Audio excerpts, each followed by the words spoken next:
नमस्कार दोस्तों। कैलाश पर्वत, ये नाम सुनते ही हमारे दिमाग में सिर्फ एक ही सोच आएगी, इसके रहस्यों के बारे। क्योंकि ये एकलौता ऐसा पर्वत है जिसके रहस्यों को सॉल्व करने के लिए पूरे दुनिया के रिसर्चर्स, साइंटिस्ट, आर्कियोलॉजिस्ट, यहाँ तक कि नासा भी चाह रहा है, लेकिन ये सब असफल ही हो रहे हैं। लेकिन ऐसा क्यों? साल 2001 चाइनीज़ गवर्नमेंट ने पूरी तरह से कैलाश पर्वत पे चढ़ने पर प्रतिबंध लगा दी। मगर ऐसा क्या देखा उन्होंने कि सीधा बैक। यहाँ तक कि फेमस रशियन डॉक्टर एर्नेस्ट मुल्दासेव ने भी कुछ ऐसे चीज़ें बताए जिसे सुनने के बाद आपकी होश उड़ जाएगी। और साल 1985 में खुद चाइनीज़ द्वारा कैलाश पर्वत में चढ़ने की परमिशन दुनिया के सबसे मशहूर माउंटेनियर्स में से एक रेनहोल्ड मेस्नर को मिला था, लेकिन उन्होंने भी उसे मना क्यों किया? और सबसे बड़ी सवाल, क्या संभाला गांव सच में कैलाश पर्वत पर स्थित है? तो चलिए दोस्तों, मैं आपको ले चलता हूँ एक ऐसी यात्रा पर जो सच और कल्पना के बीच का फर्क मिटा देगी। तो शुरू करते हैं। स्कंद पुराण में पंच कैलाश को शिव पार्वती का धाम कहा गया है। In 21 days, I was in Kailash trek. You know, my muscle mass had gone down, my legs had become like this. ये दोनों जगह एक ऐसी जगह है जिसका जवाब अभी तक हम लोगों को साइंस ने नहीं दिया है। कैलाश मानसरोवर पर एक ऐसी डिवाइस है जो शायद इस अर्थ से बिलोंग नहीं करती। तिब्बत के साउथ वेस्टर्न रीजन में समुद्र तट से 6,638 मीटर ऊंचाई पर स्थित है कैलाश पर्वत। एक ऐसा पवित्र स्थल जो इसकी हाइट से ज़्यादा इसकी ऑरा, इसकी एनर्जी और इसके चारों तरफ घूमती कहानियों से जाना जाता है। ये पर्वत पवित्र इसलिए है क्योंकि इसे सिर्फ एक धर्म में नहीं बल्कि 4 धर्मों में पूजा जाता है। हिंदुइज्म में इसे भगवान शिव का निवास कहा जाता है जो अपने परिवार के साथ यहाँ पर रहते हैं। बुद्धिज्म में इसे देमचौक का स्थान कहा जाता है। तो जैन धर्म में यहाँ पर ऋषभदेव ने ध्यान करके मोक्ष प्राप्त किया था। और बौद्ध धर्म में भी कैलाश पर्वत को एक पवित्र स्थल माना जाता है। इतना सब होने के बावजूद आखिर क्यों आज तक एक इंसान को छोड़कर कोई भी चढ़ नहीं पाया, जबकि माउंट एवरेस्ट की चोटी पर 12,000 से भी ज़्यादा लोग चढ़ चुके हैं। लेकिन इस पर्वत से लगभग 2,210 मीटर छोटी होती है कैलाश, जिस पर आज तक एक इंसान के द्वारा कोई भी नहीं चढ़ पाया है। अब तक तो आपको भी पता चल गया होगा कि मैं किसकी बात कर रहा हूँ। जी, मैं मिलारेपा के बारे ही बात कर रहा हूँ, लेकिन उनके बारे हम आगे वीडियो में बात करेंगे। तो माउंट कैलाश पे आज तक कोई चढ़ नहीं पाया, लेकिन जिसने चढ़ने की प्रयास की है वो या तो बूढ़ा हो जाता है या तो उसकी 2 साल के अंदर मृत्यु हो जाती है। यहाँ पर आज तक जिसने चढ़ने की कोशिश की है उसने ध्यान दिया कि उनकी नाखून और बाल तेजी से बढ़ रहे हैं। यहाँ तक कि जवान लोग भी तेजी से बूढ़े हो रहे हैं। मतलब कैलाश पर्वत पर वक्त तेजी से बढ़ने लगती है। बस यही नहीं, कैलाश के आसपास कोई भी कंपास या कोई भी टेक्नोलॉजी काम नहीं करती। इसका क्या कारण है आज तक साइंटिस्ट भी नहीं जानते। क्या आपको पता है दोस्तों कि कैलाश पर्वत पर कुछ ऐसे चीजें सुनाई और दिखाई देती है जो हमारे सोच से परे है? तो चलिए इसे जानते हैं। कैलाश पर्वत पर कुछ अनोखी ध्वनि सुनाई देती है जिसे लोग ओम और डमरू की आवाज कहते हैं। ओम जिसे ब्रह्मांड के शक्तिशाली ध्वनि माना गया है जिससे सब कुछ उत्पन्न होता है। स्थानीय लोगों के अनुसार ये ध्वनि खास कर रात के समय या तो जब सब शांत होता है तब ये ध्वनि सुनाई देती है। ऐसे ही डमरू की आवाज जिससे हिंदू धर्म में शिवा का डमरू कहा गया है, जिसे एक पवित्र और शक्तिशाली यंत्र कहा गया है। ऐसा माना जाता है कि जब भगवान शिव तांडव करते हैं तो उनका डमरू बजता है। यहाँ पर आने वाले यात्री और लोगों के अनुसार उन्होंने यहाँ पर डमरू जैसे आवाज सुनी है जो हवा में गूंजती है बिना किसी दिखाई देने वाले सोर्स के। यह आवाज एक तरह की रिदमिक वाइब्रेशन होती है जो एक ट्रांस या ध्यान की अवस्था में सुनी जा सकती है। लेकिन इसे कुछ एक्सपर्ट्स मानते हैं कि ये हाई ऑल्टीट्यूड, लो ऑक्सीजन लेवल्स और एक्सट्रीम साइलेंस के कारण ऑडिटरी हेलुसिनेशन हो सकती है। पर जो लोग स्पिरिचुअली इंक्लाइंड होते हैं उनके लिए ये डायरेक्ट कनेक्शन होती है शिव और आत्मा के बीच का। और कुछ लोगों ने रात के समय या ब्रह्म मुहूर्त में आसमान में 7 रोशनियों को घूमते, चमकते या एक ढंग से लाइन अप करते देखा है। इन रोशनियों को सप्त ऋषि या देवलोक के प्रतिनिधि माना गया है। अगर आप नहीं जानते हो तो मैं बता दूं कि हिंदू धर्म के अनुसार सप्त ऋषि ब्रह्मा के मानस पुत्र थे, जो ज्ञान और धर्म के प्रतिनिधि हैं। लेकिन इस रोशनी को लेकर एक और थ्योरी उठती है जिसे एंशिएंट एस्ट्रोनॉट थ्योरी कहते हैं, जिसमें कहा गया है कि माउंट कैलाश एक प्राचीन एलियन बेस हो सकता है। उनके अनुसार जो 7 रोशनी पॉइंट्स देखे गए हैं वो एडवांस फ्लाइंग ऑब्जेक्ट हो सकते हैं, जिसे लोगों ने यूएफओ समझा है। रशियन और चाइनीज रिसर्चर्स ने भी माउंट कैलाश में मैग्नेटिक एनोमेलीज और अनआइडेंटिफाइड फ्लाइंग लाइट ऑब्जर्व करने के क्लेम किए हैं। लेकिन साइंटिस्ट के अकॉर्डिंग हाई ऑल्टीट्यूड और ऑप्टिकल इल्यूशन के कारण अरोरा, मीटियोर्स या सनलाइट रिफ्लेक्शन ग्लेशियर्स में आने की वजह से हो सकती है। मगर आप सोच के देखिए, ये 7 रोशनियां का एक साथ सिमेट्री में और धार्मिक जगह पर चमकना, इसे सिर्फ नेचर का खेल नहीं कहा जा सकता। बस यही नहीं, कुछ लोगों के अनुसार इस पर्वत पे स्वास्तिक और ओम का चिन्ह भी देखा गया है। स्वास्तिक चिन्ह जो भारतीय सभ्यता के एक शुभ और पवित्र प्रतीक है।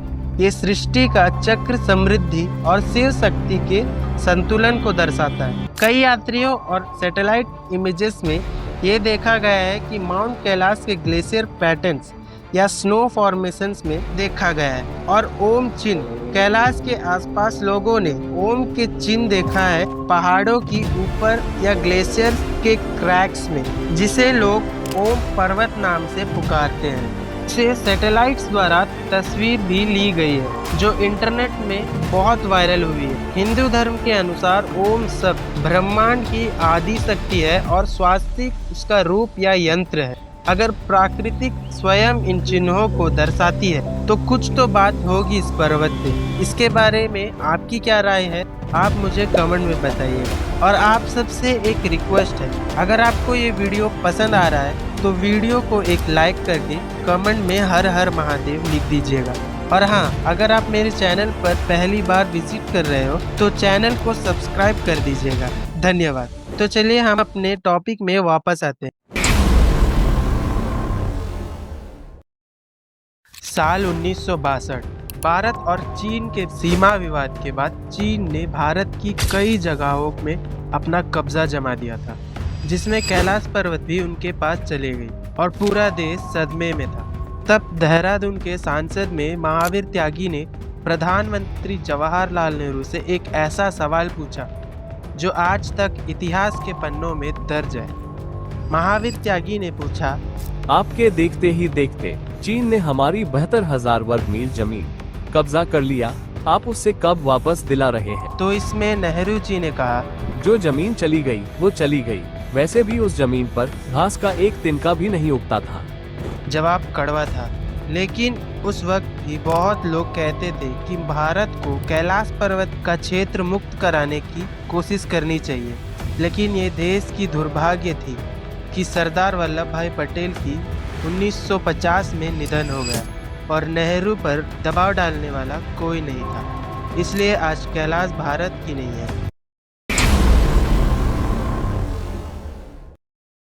मैंने आपको कहा था कि मिलरेपा एकमात्र इंसान है जिन्होंने कैलाश पर्वत पर चढ़ने में सफल थे। तो चलिए पूरी तरह से जानते हैं उनके बारे में।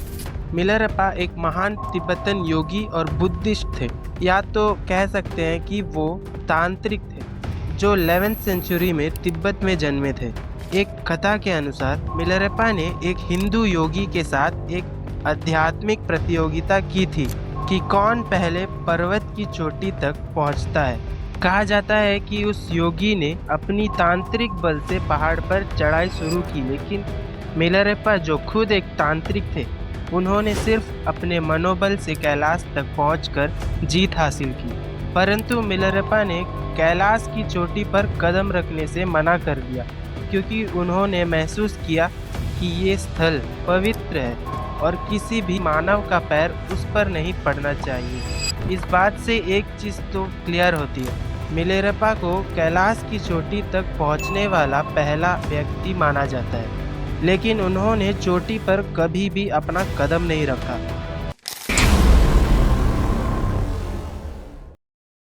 कुछ एक्सपर्ट्स के अकॉर्डिंग कैलाश सिर्फ एक माउंटेन नहीं है, ये एक रहस्यमय स्थान है।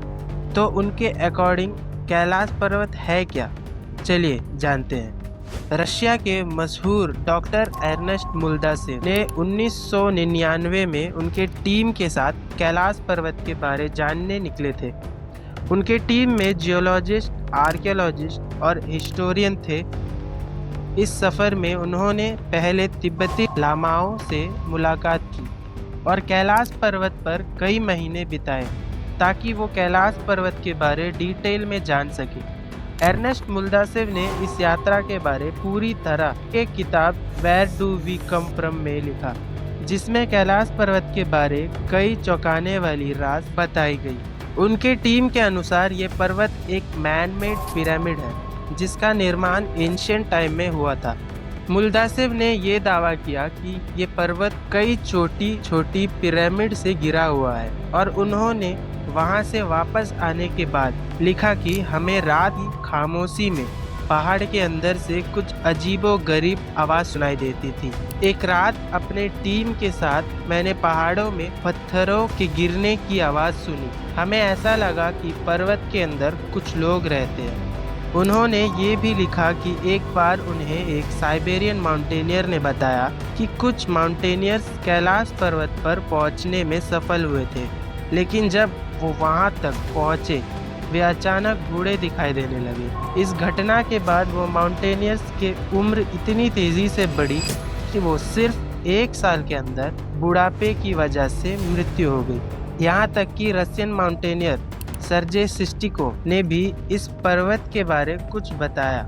उन्होंने कहा, जब मैं पर्वत के बिल्कुल पास पहुंच गया था कि मेरे दिल तेजी से धड़कने लगा। मैं कैलाश पर्वत के बिल्कुल पास था।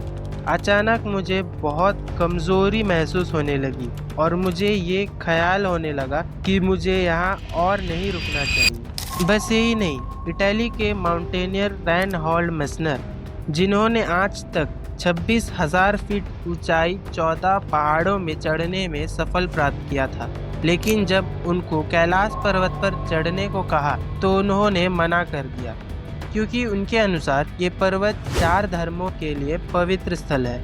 इस पर चढ़ना एक आध्यात्मिक और धार्मिक अपमान होगा। वो इस पर्वत का पूरा सम्मान करते हैं, इसलिए जब चाइना ने भी उन्हें इस पर्वत पर चढ़ने को कहा तब उन्होंने मना कर दिया। इसके बाद चाइना ने कैलाश पर चढ़ने पर प्रतिबंध लगा दी। कैलाश पर्वत के पास 2 झील हैं, जिसमें एक का नाम है मानसरोवर, जो अपने साफ, नील, मीठा और पवित्र झील के वजह से जाना जाता है। इस झील का शेप गोल है, जो शांति और पवित्र का प्रतीक है। ये झील भगवान शिव और देवी पार्वती के निवास कैलाश पर्वत के निकट है। ऐसा कहा जाता है कि यहाँ स्नान करने से पाप धो जाते हैं और मोक्ष की प्राप्ति होती है। लेकिन इसी के बगल है राक्षस ताल, जो मानसरोवर झील से एकदम ऑपोजिट है। ये झील के अंदर ना ही कोई मछलियाँ, ना ही कोई एक्वाटिक प्लांट्स है और ये झील का पानी एकदम खारा होता है।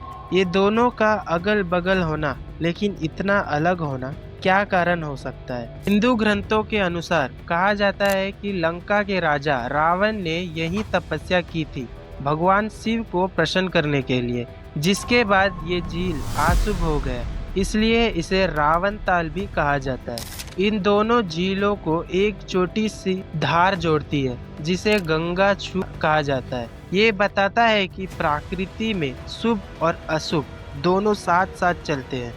मानसरोवर और राक्षस ताल दोनों कैलाश के पास होते हुए भी एक जैसे नहीं हैं। कैलाश पर्वत को आखिर क्यों कई लोग स्वर्ग के प्रवेश द्वार कहते हैं, इसके बारे में जानते हैं। चलिए, हिंदू ग्रंथ में बताया गया है कि एक बार की बात है जब इंद्रदेव ने स्वर्ग में एक बड़ा सम्मेलन बुलाया था। उस सम्मेलन में सभी देवी और देवता आए थे। तभी एक ऋषि आते हैं जिनके पास ज्ञान और तपस्या की अनेक कहानियाँ थी।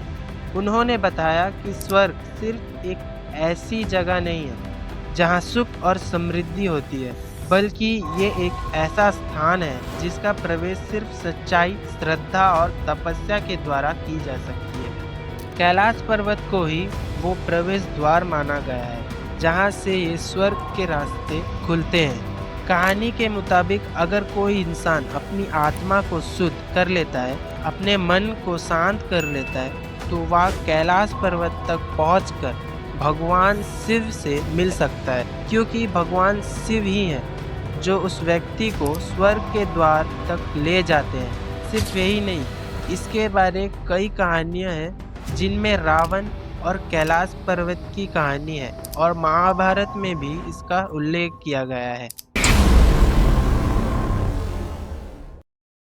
दोस्तों, कैलाश पर्वत पर आज तक कई रिसर्चर्स जा चुके हैं, जिनमें से एक नासा भी था। लेकिन नासा ने कुछ ऐसा देखा जो पूरे दुनिया के साथ साथ नासा के टीम भी हैरान हो चुके थे। दरअसल नासा के सैटेलाइट्स ने कैलाश पर्वत के आसपास एक high energy electromagnetic field detect किया और कुछ लोग कहते हैं कि नासा ने ये भी पाया कि कैलाश एक जाइगेंटिक पिरामिड है जो 100 से ज़्यादा छोटी पिरामिड्स के सेंटर में है। नासा के साइंटिस्ट ने यहाँ एक ऐसे मैग्नेटिक डिस्टरबेंस के पता लगाया जिसे समझना मुश्किल था। लेकिन आपको एक सच बताऊं, क्योंकि मैंने अपने थंबनेल में भी लिखा है कुछ अनसुने सच। नासा पूरी दुनिया के सबसे बड़ी स्पेस रिसर्च सेंटर है। उन्होंने कभी भी ऑफिशियली ऐसी कोई रिपोर्ट पब्लिश नहीं की है। जी हाँ, नासा की वेबसाइट, साइंटिफिक जर्नल्स या किसी क्रेडिबल सोर्स पर कैलाश पर्वत से जुड़ी ऐसी किसी भी रिसर्च का जिक्र नहीं है।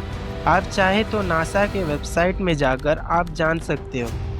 मैंने सिर्फ नासा के बारे ही कहा है, बाकी कैलाश के बारे में वो सच है। क्या आपने यति या हिममानव के बारे सुना है, जिसके सिर्फ नाम से ही हिमालय के लोगों में डर सा पैदा हो जाता है, जिसे ज़्यादातर हिमालय के साथ साथ कैलाश पर्वत पर भी देखा जा चुका है। तिब्बतन बौद्ध धर्म के अनुसार यति को वन और पर्वतों का रक्षक माना जाता है, पर फिर भी वो यति से डरते क्यों हैं? क्योंकि यति रक्षक तो है, लेकिन वो किसी भी इंसान को देखते ही मार देता है, जिस वजह से वो डरते हैं। पर अगर मैं कहूँ कि ये भी एक मिथ है, तो आप क्या कहोगे? नहीं, इसके बारे में एक डिटेल वीडियो बनाना चाहता हूँ। तो अब हम लास्ट टॉपिक से ख़त्म करते हैं वीडियो को। कैलाश पर्वत के पास सांभाला नाम का जो गांव के बारे में जो कहानियां हैं, वो मोस्टली स्पिरिचुअल और माइथोलॉजिकल है। सांभाला एक ऐसा पौराणिक और रहस्यमय स्थल माना जाता है जो हिमालय के अंदर कहीं छुपा है। कहते हैं कि ये एक आदर्श नगर है जहां शांति, ज्ञान और स्पिरिचुअल एवोल्यूशन का वास है। सांभाला को एक डिवाइन किंगडम के रूप में देखा जाता है, जहां महान योगी, ऋषि और एनलाइटेड बीइंग्स रहते हैं, जिनके पास एडवांस टेक्नोलॉजी है। हमारे ग्रंथों के अनुसार ये वही स्थान है जहां भगवान विष्णु के 10वें अवतार कल्कि भगवान का जन्म होगा और दुनिया के अंत के बाद यही से शांति और ज्ञान फिर फैलेगी। अब अगर मैं कहूँ कि ये भी एक मिथ है, तो आप क्या कहोगे? नहीं, मैं कल्कि अवतार की बात नहीं कर रहा हूँ, मैं सांभाला और कैलाश पर्वत की बात कर रहा हूँ। क्योंकि किसी भी ग्रंथों में लिखी नहीं है कि सांभाला कैलाश पर्वत के अंदर है, बल्कि सांभाला गांव का उल्लेख तो कल्कि पुराण के 2 अध्याय में बताया गया है कि भगवान कल्कि के जन्म सांभाला में होगा, मगर उत्तर प्रदेश अगर आपको विश्वास नहीं है तो एक बार कल्कि पुराण को पढ़ लीजिएगा। और आखिर में ये वीडियो के बारे में जानने में और वीडियो बनाने में बहुत मेहनत लगी है, तो इसलिए वीडियो को एक लाइक कर मेरे चैनल को सब्सक्राइब कर दीजिएगा और भूले बिना कमेंट में हर हर महादेव लिख दीजिएगा। और ये वीडियो सिर्फ एजुकेशनल पर्पस के लिए है। धन्यवाद दोस्तों।